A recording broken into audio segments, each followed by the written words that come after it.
Nabasa niyo naman lahat, di ba? Yeah. Okay. So, let's start the discussion. I have a question. Ba't yun yung napili mong tono nung play mo? Wala na. Yung tono parang, di ba, may pagka-period na with a mix of Mao na ano. Bakit yan? May kabaklaan. Oo. Talaga may kabaklaan. Seryoso yung tema. Seryoso yung tema. Kahit pansinin mo, medyo, it's very me, very melodrama. It's always been me, melodrama. Tapos, pinatakan ko ng isang Mauro para i-diffuse yung drama. However, si Mauro yung magiging salamin, si Mauro yung magiging boses ng tambay. Yung yung itong intention mo dito, would you want the audience to really feel for the character, have a commentary na it's like a melodrama, ano? What ikaw ano yung motive? First and foremost, the objective was really to tell the audience that, cliche as it may sound, love hits everyone, whatever your profession, whatever your vocation, it hits you. You cannot escape from it. However, at the end of the day, however hard it hits you, you can decide on what to do. Ignore it, embrace it. It's always that idea that people would always have a choice. People would always have a choice. Tanong ko nga nung una, dahil pare ba hindi na pwedeng umibig? Pwede, tao naman yun eh. Dahil ba may asawa ka na, hindi ka na pwedeng umibig? Pwede, tao ka lang din naman. Except that at the end of the day, kung ating titimbangin yung usapin ng moralidad, usapin ng norm ng lipunan, kailangan mong mamili. Kasi, while para sa atin minsan, okay lang, meron kang masasagasaan at yun naman yung gusto natin iwasan. Secondly, I wanted to come up with a play, isang palabas, na magkakaroon ng diskurso tungkol sa, I don't know if this is the right word, but the conspiracy of the church and the state, or the ruling elite, however you say it. Basta these two institutions, kung saan may nangyayari sa kanila, at dahil malaki sila mga institusyon, yung mga taong bayan, yung mga normal na tao na nakikita, pilit siyang ini-ignore. Ay, hindi, kasi simbahan naman yan, hindi yan pwede magkamali. Or, hindi, gobyerno yan eh, hindi yan pwede magkamali. Yung mga ganun na nagbulag-bulagan na lang, we chose to, often than not, people choose to be quiet, to be mum about it, even if lantara na ang mga ginagawa. Isa pa din sa gusto kong tumbukin is yung ang dami nating komentaryo sa lahat ng pangyayari sa buhay ng may buhay. Buhay natin, hindi natin kayang panindigan. Kaya natin pagchismisan yung isang pare na umiibig sa isang babae or isang pare na umiibig sa kapwa niya lalaki. Pero yung gusot natin bilang tao, sarili nating pamamahay ay minsan hindi na natin napagtutuunan ng pansin. Pilit natin kinakalimutan o pilit natin pinagtatakpan gamit ang kwento ng ibang tao. Ako parang dugtong lang sa sinabi ni Jamie. Kasi nung binabasa ko to, yung feel niya, hindi pa naman talaga ako nakabasa ng Sarsuela, pero may ganun siyang feel na parang nanggagaling siya sa ganung tradisyon. Pero nung binabasa ko si Mauro, parang siya lang yung kumakawala dun sa tradisyon ng genre. Kasi di ba parang usually, parang comic relief ba yung tawag sa mga ganitong parang hindi talaga, parang ngayon ako naka-encounter na gay, o kung meron naman, parang ganito. Tapos, bakit mo pinili na si Mauro, siya lang yung parang iba sa lahat ng characters? Kasi iba parang, yun nga parang period na characters na. Kasi si Mauro, parang siya lang yung present.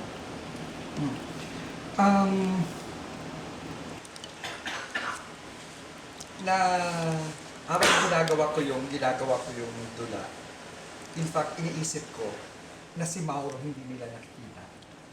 Yun yung ko doon na si Mauro, habang ginagawa ko, what if si Mauro, although si Mauro is talaga nakikita nila, kasama nila, but at the back of my mind, what if si Mauro is a person na hindi nila nakikita, na nagbibigay ng komentaryo sa mga nagaganap. Hindi pinapakinggan. Hindi pinapakinggan. Pero ito, nakakasalamuhan nila.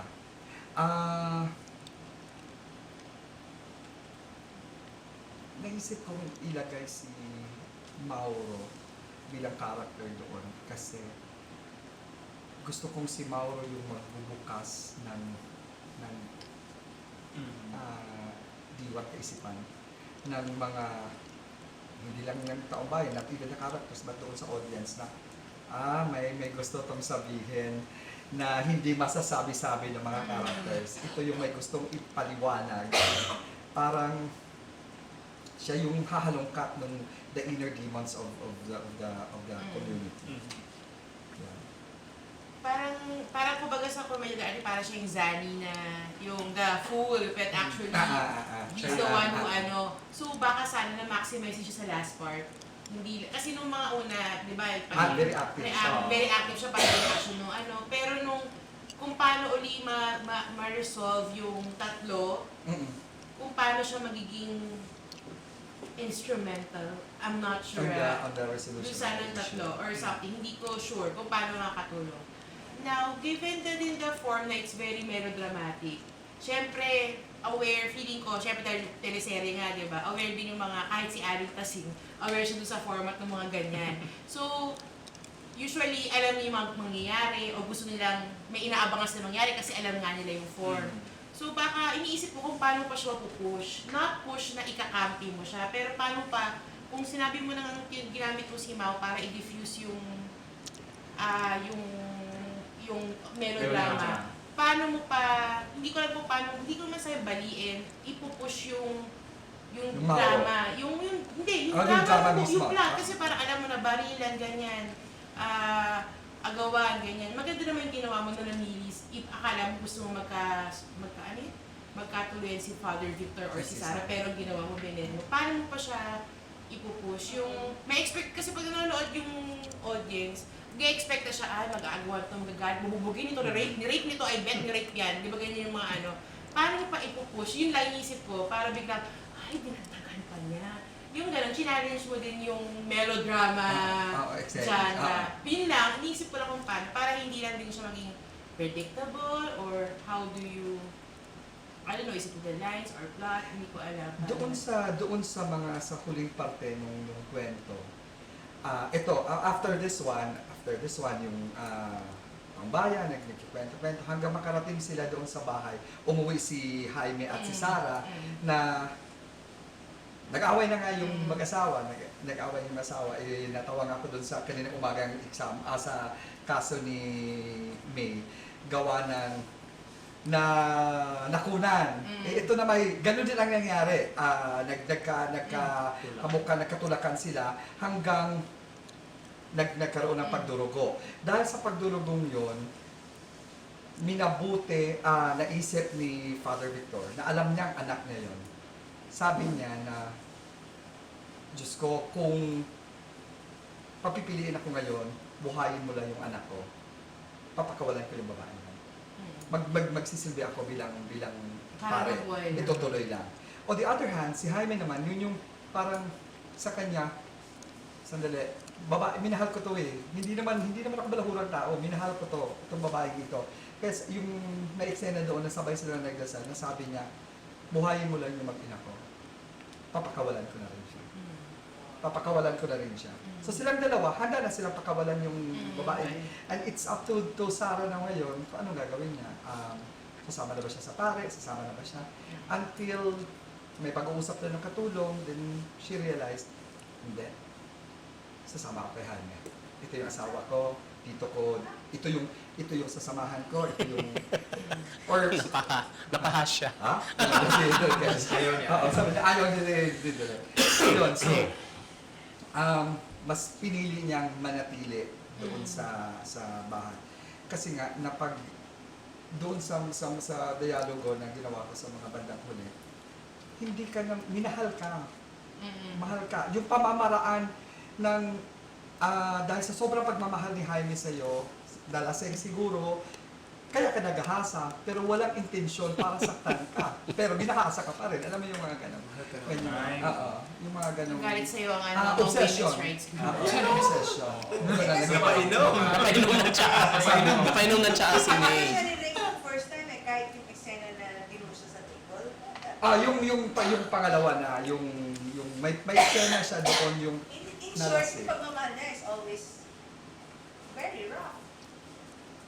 Yung alam mo yung klase ng pagmamahal direct na or baka akala mo lang minahal nga. Baka nga akala mo lang mahal mo ito na kaya ginagawa ko to or we justify lahat ng mga maling ginagawa natin in the name of mahal ka. Gusto mo ba i-redeem si Jaime? Gusto mo ba siya i-redeem? Oo, kasi Pwede namang mapunta sa ano na parang, shit, ganito ang lipunan, pinili pa rin ng babae ang mapaloob sa isang sitwasyon kung saan. Or yun nga, kasi parang based doon sa gawa mong draft, medyo niredeem mo siya eh. Di ba parang siya? Yun. Baka isa ding pwede yun. Hindi ko alam, parang, kasi yung una very, hindi naman stereotypical, pero stock characters na masama, may masamang politiko, may paring mabait, di ba yung umpisa mo?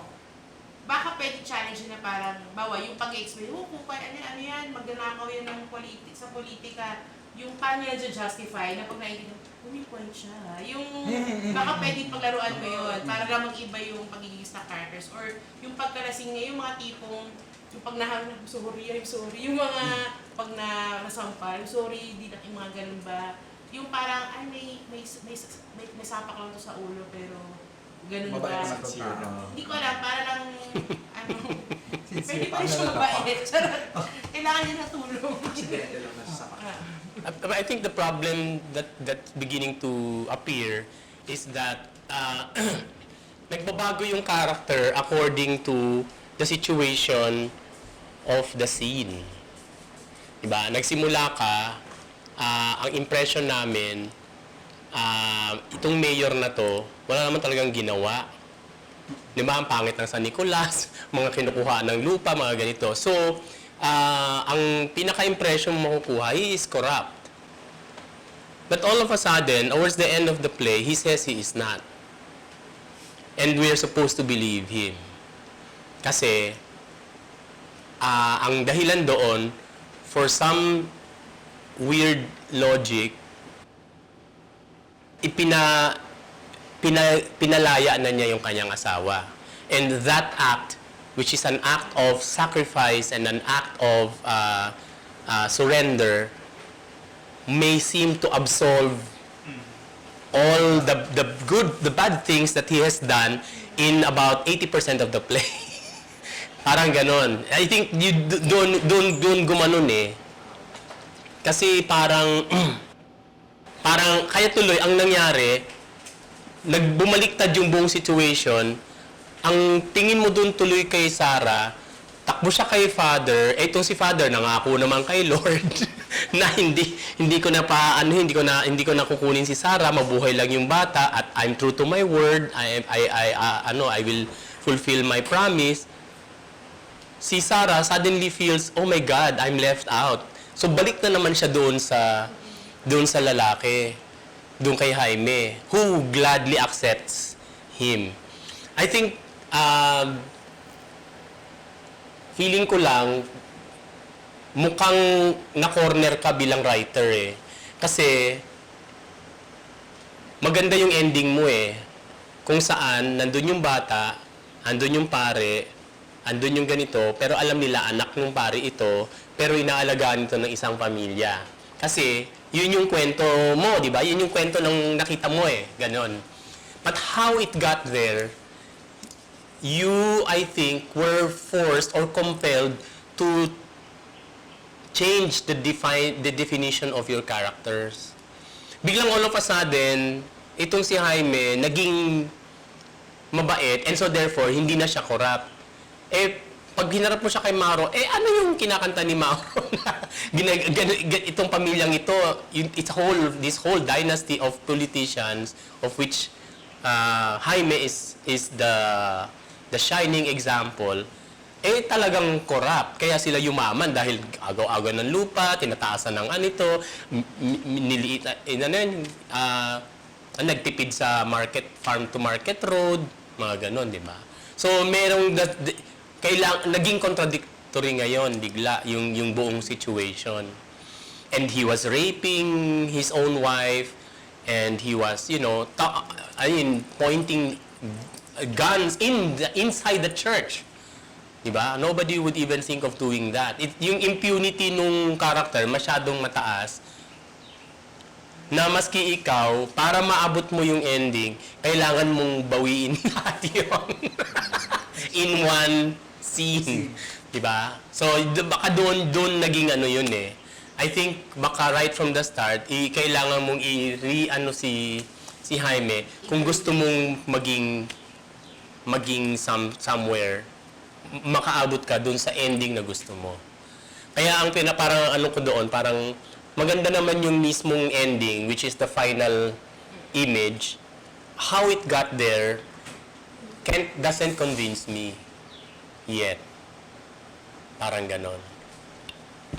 Kasi parang ang lumalabas si Sarah ay, nung tinakwil siya nung mahal niya, bumalik siya dun sa hindi niya mahal.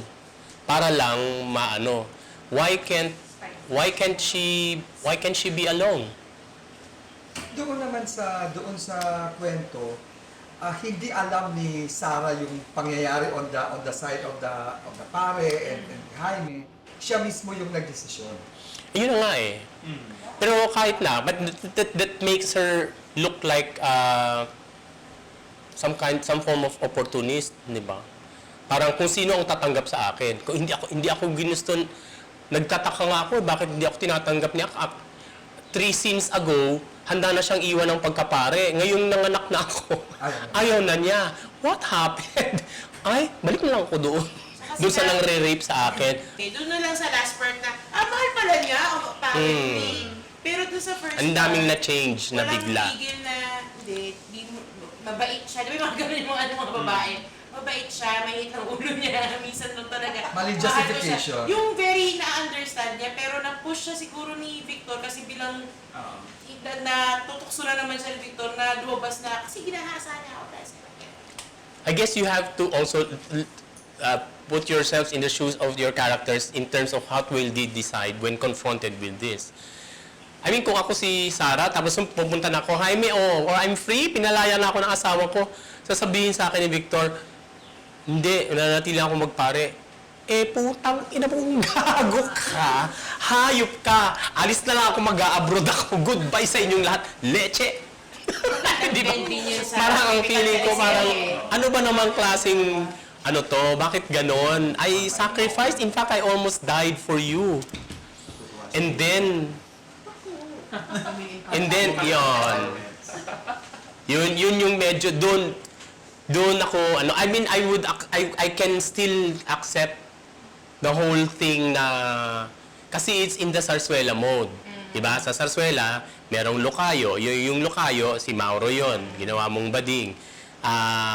Tapos nun, towards the end, talagang, kasi gano'n naman ang musicals, diba? Mag-start ng very light, very ganito, tawanan ng tawanan. Pagdating sa huli, may patayan na nangyayari. Gano'n lahat halos ng musicals, pansinin ninyo. It's a typical musical. Mapa-Broadway, mapa-Zarzuela, talagang kailangang sumadsad sa lupa at talagang magdugo ang dugo, maay ang puso, mawarak ang lahat, maganito, and then something comes out, a phoenix rising out of the ashes. The phoenix in this is the baby, di ba? The young boy. So, ang problem is how do we get there? Yun yung problema kasi you started with stock characters, no? A corrupt, powerful politician versus a newbie coming back, returning priest with an objective of getting some kind of vengeance. In the end, nagbago yung kanyang objective, kukunin na lang yung babae. Parang ganon, di ba? So, dahil masyadong malakas itong pareho, aabot to sa the only inevitable thing that could happen is either may mamamatay sa kanilang isa para makuha mo kung sino man. Hindi mo ginawa yun, di ba? Hindi natin Hindi pinatay. yun. No? Wala kang pinatay talaga. Kahit na yung bata, hindi mo pinatay. Dinugunat lahat, buhay pa rin. Ang kapit ng batang yun. Ito Sobrang nga, natulak tayo. ako Ito nga, natulak lang sandali. Patayin na agad. Kawawa naman yung bata. Ang babaw ng kapit. Okay, so kung dahil doon, I'm just describing na I think what went on in your mind as an author, you had to change it, which made the whole thing unconvincing na. Bakit ganun? Parang ganun ang mangyayari. So I think the problem is somewhere there. Or you might have to go work your way back by tweaking the character of Jaime and the character of Juan. I just thought of it ngayon habang nag-uusap tayo. Mas hindi okay. Dahil doon sa nangyari na nabago yung nabago yung character nga ni Jaime. Removing that part. Removing that goody-goody part Which one? of Jaime. Uh-huh. Yung yung turn around niya, removing that part. Consistent pa ba ang Pero babalik sa kanya si Sarah? si Sarah would stay if The women refuse. kasi sabi ng women rights, umalis ka Sarah, Ano ba umalis yan? ka. Di, yun yung inevitable na mangyayari. Kasi kahit na hindi feminist na right from the very beginning, ang objective ni Sarah, umalis sa marriage na yon. Whether or not may Victor siyang pupuntahan o hindi. At lumakas lang ang loob niya nung dumating si Victor. Ngayon, tapos biglang sa huli, nung pinalaya na siya, kusa pa siyang bumalik sa lugar na ano. So, yun yung medyo kondon eh. Kahit na baguhin mo yung ano ni Jaime, you want to go to an ending that you saw in that town, right? And the situation that you set up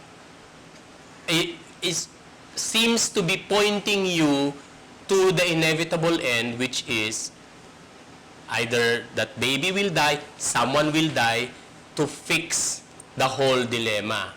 Or kailangan mong i-tweak yung character. Maraming possibilities, maraming alternatives na pwede, no? Si Jaime doesn't have to be a corrupt politician. His father may be the one. Pero may stigma sa kanya. Di ba? Atas na, no? Parang, Ganun yung naging ginawa kong solution doon sa bayan ko. Di ba? Yung anak, sunod-sunuran. Ayaw naman niya talaga. That gives him some modicum of saving grace para ma-in love doon sa someone who is on the other side. And will force him to get out. Parang ganon, di ba? Pwedeng ganon. So yung kanyang marriage kay Sarah, maaring pwersado, etc. Then you might have to tweak. I mean, I'm just giving you examples. You don't have to do that. Pero ang sinasabi ko, baka kailangan yung fixing hindi lang doon sa huli mangyayari para maging convincing yung sa huli. In fact, baka nga doon sa simula pa lang baguhin na may magkakaroon na ng tweaking. Parang ganon. Parang at the same time, gusto mo kasing ipakita ang kabulukan ng gobyerno at ang kabulukan ng simbahan halimbawa. Hindi natin nakikita yun ngayon. Kasi lahat sila parang hindi naman they don't represent anything that will really destroy this hindi nga natin alam kung sino talaga yung pumatay doon sa ama ni yun Victor nga eh. yung may promise siya sa umpisa na may tanong. Sabi ko, ayun nga, parang, sino maghihiganti ba to? Si Father? Si Crisostomo? Parang ganun, di ba? Pero parang yung parang backgrounder lang siya. Nakakala ko lalabas, pero bila nag-focus na sa, may Sarah Victor pala to. Yun ang pala yung point niya, yun ang pala yung galit niya. May ang mali ata na tinanggal ko din. Kasi may parte doon, napahaba na kasi. Kaya, may isang tinanggal ko na nabanggit ko ito kay Maynard na umabot ako ng 109 or 110 pages. Basta yung natanggal doon is, ang nagpapatay, yung tatay ni Jaime, kasi nga yung bodega nandoon siya sa loob, nakakandaan doon sa labas. Oo nga. Pero bakit niya pinatay? May... Union may- leader? Siya yung union leader. Marami na siyang alam. And the most convenient way to silence it all is just to kill the witness or something. Pero sa tingin mo, makakatulong yun para dun sa ending mo? Kasi kung hindi, nagkasakit na lang ito sa matay na lang. Tapos kinuha siya ni... Unless makakatulong siya mag-move ng plot. Ikaw pala yung ganun, tapos parang si father pala yun. Unless makakatulong yun dun sa... Kasi ang naisip ko, Jay, is yung kasalanan nung tatay ni Jaime, iniisip ni Victor, kasalanan niya, kasalanan mo, pamilya. parang biktima ng mga circumstances. Mapanghusgang, di ba? Kalakalabi't na panghuhusga. Kung saan di sige, maghihiganti ako sa'yo. Baon ko yung, ganun. Pero hindi siya nagiganti. Si Sarah lang yung pinuntahan niya. Diba? Sinilis pa niya si Sarah. Yun ba yung paghihiganti? Wala siyang ginawa, tama? Actually, ang paghihiganti niya ay yung kunin si Sarah, di ba? Oo. Dahil Alis alam sila niya, dyan. mahal na mahal. Hmm. Yun naman yun. Intention talaga. Intention Alam ni naman ni Victor. Victor na mahal ni Jaime si Sarah. Kaya ito, subukan natin to sirain. Pero Actually, nawala na yung issue ng tatay eh. Pero sa simula, parang nagbigay ka ng hint na madidiscover ni Victor yung truth. Pero nawala na lahat yon kasi nga, na-focus na talaga kay Sarah. Which I guess, understandably, it took up much of the time kasi you really had to set it all up. No? That this whole thing took 4 months. Di ba? Baka masyadong matagal ang 4 kasi pag buntis sa 4 months, may ano na yun, may bump na yun eh. So, tataka si Jaime, dear, bakit lumalaki ka? Parang gano'n. Tsaka rape kita ng rape. Hindi ka maghanap. Oo nga. Parang isang beses lang sila nagtsuktsakan ni Victor. Si ano naman, rape ng rape. Lagi siyang yung nire. yung isang beses ay Talaga isang beses lang yan. yun lang naman ang gusto kong i-ano din.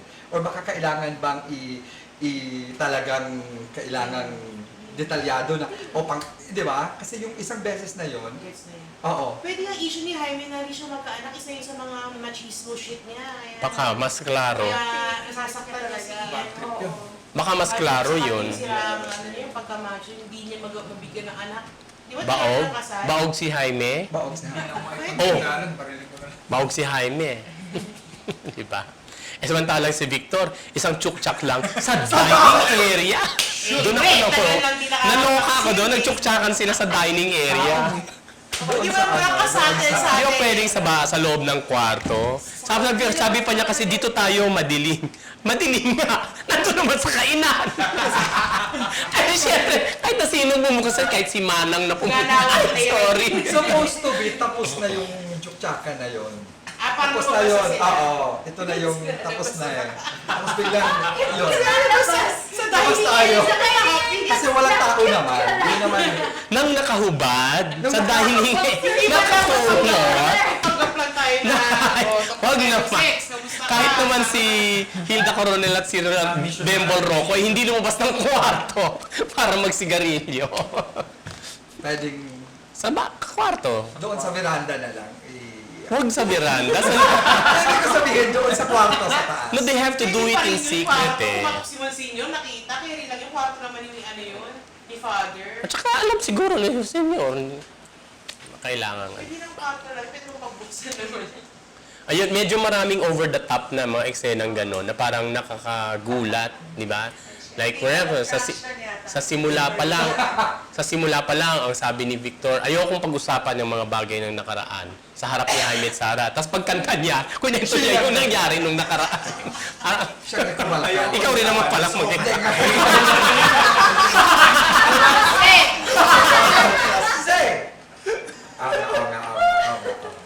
And then there are dialogues na explanation I think would have been better as a song.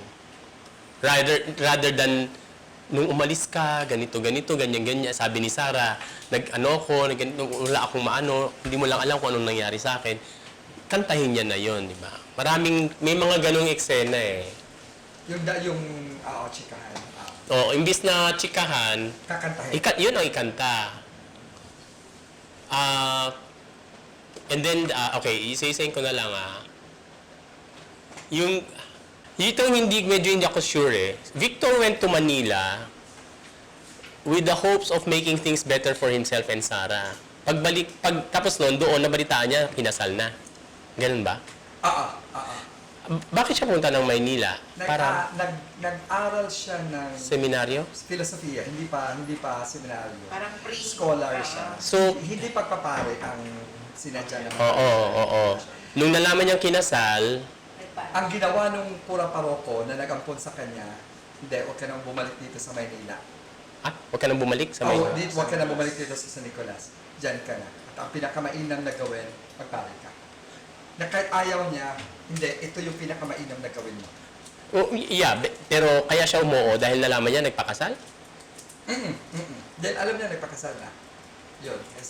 Kaya, Isn't that too late for him to become a priest?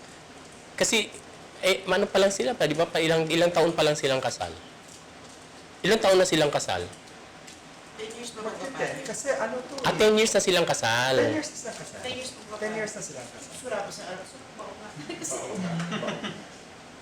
Which is,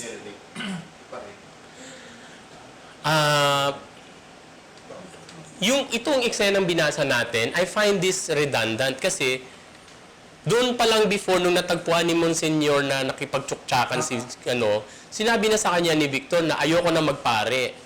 So what's this scene for, di ba? Kasi kung ayaw niya na magpare, ang susunod na eksenang expect ko, nagbabalot na siya. I mean, what do you need to, kasi he's just saying na may asawa may asawa na yun, magtigil ka na, tama na to. Doon ako na doon sa nahuli. nahuli. Tapos nun, Victor was very defiant. Hindi ko iiwanan si Sarah. Pumili na ako. Kaya kong iwanan ang pagpapare. Siyempre, naloka si Monsignor, di ba? At after that, natapos yung eksena ng gano'n. Umalis si Sarah, si Victor is determined to get out of the priesthood for Sarah. Di ba? Then tapos nun, biglang itong scene na to, sige Father, sawayin niyo ako, murahin niyo ako. Parang, teka mo, sasabihin siguro, akala ko ba, aalis ka na? Di ba? Yun yung medyo naano ako doon. Kasi umuulit yung issue. Imbis na pupush. Kasi pwede bang doon sa eksenang yun, isabay na rin ito, yung pagkakahuli? Hindi ba Pwede, ikabit mo doon. Doon mo ikabit. Pwede. Pero tanggalin mo na yung nung ako'y bata pa, ganito. Pumunta ka na sa gamu-gamu metaphor mo. Parang yung gagawin mong yan, ano man yan, ay sa'yo, susunog sa'yo. Parang gano'n, di ba? Although, I would really, na kung pwedeng makahanap ka pa ng ibang metaphor kasi, Kasi gamo-gamo, gas-gas na. oo, metaphor yan ni Sunod-sunod. Teodora Alonso. Kay Teodora Alonso pa yan. Panahon pa ni Jose Rizal. Oo. And then one more thing, yung song number mo ng Taong Bayan, na, di ba, kinaladkad na ni hawak niya na, si Sarah, kinaladkad niya na. Biglang nag-intermission number ka na yung Taong Bayan. Ano tong naririnig ko? Ganito, ganyan. Tapos nung natapos mahabang kantang yon, bigla kang nag-continue dun sa walang hiya ka, hawak-hawak niya pa rin. Ginawa ko siyang divide para may oras para baguhin yung stage. Hindi na kailangan baguhin yun, oo. Tanggalin mo lang lahat. Yung part na yun, pwede mong matanggal yun eh. Kasi, nakababa ng tama. Lipad doon sa nahuli. No, di ba, nahuli. Tapos kinuha na ni Jaime si Sarah eh. Kinuha man ni Jaime si Sarah, biglang bumalandra yung Taong Bayan, naririnig kung ano-anong rumors ang lumalabas. Tapos noon, nag-cut back ka to, Pagpasok hawak sa pa rin. Wag na, dire-diretso na yon. Kasi doon na yung kwan. Kung gusto mo, maikli lang si ewan ko kung si Mauro o kung si ganito. Ay, ano yun lang yun? Isang blackout lang yun, makakuha na yun. Ikaw, ano? Sige. Ellen. Ang inspiration mo ba dyan sa script yung nga yung last image na real life ba yun that you saw? Oo, real life yun. Ano nga yun yung isang family taking care of The son of the priest. the son of the priest. Pero nandun yung mother dun sa family na yun. Yes. Married to a guy. So Yes. the guy, tapos, Alam nung guy? Alam ng, buong bayan, di ba? husband. Yeah, Oo. The husband, alam ng husband. So, nabuo ba yun habang sila yung mag-asawa? Nabuo yun habang sila mag-asawa. Alam, so anong... Yung pangangaliwa talaga, pero natanggap na ng husband. Most scandalous, ano yun. Na tinanggap nung husband? Oo. Yung After yung malaking gulo ha, like itong eksenang itong sa simbahan yung may Barilan. Hindi naman siya sa loob ng simbahan, sa gilid ito, sa grotto ng Lord's Grotto. Oh, nagtutukan talaga ng baril. Hindi pero hawak na ang baril. Oo. Hawak na ang baril, oo. Ng Ganun, husband. ng husband. Oo. Yung eksenang yon. I was teaching catechesis at that time. Oo. It happened before my eyes, until tama na, ganyan. So, yung kaladkara na eksena hanggang makauwi sa bahay. Oh, tapos? Well, after that one, malaking chismis na yon. But then, Mataas na yung position ng husband sa society. ma-political. And when you saw them, okay naman, kasi naman yung babae. Mukha naman. Napagtatakpan na eh. Millennial Trump. Napagtatakpan na. May edad na rin ang mga tao ngayon. Teka, mahal ba nung babae yung pare, noong pang-una? Or talagang nasalisihan lang? Tingin ko, minahal. Minahal? Minahal. Yun din ang natanong ko rin yan, kung mahal, minahal, nagmahalan sila. Pero walang threatened abortion na nangyari. Walang threaten. Walang ganon. Walang threaten. Walang threaten abortion. So, sa tingin mo, paano yun na-resolve? Tinanggap na lang nung husband? Oo. Yun na yung nangyari. Tumahimik na, biglang tumahimik. As in, sobrang tahimik. Alam na, yan, anak yan ni Father Keme, ganyan. So, Ang nakaka-curious din yung after. So, ano yung treatment sa bata, how's the real... anak nung, Tinuturing na anak. tinuturing na anak. Happy family. Yung pare, nasa na? Ando pa rin. Nasa ibang bayan. Umbas na. Nasa ibang bayan.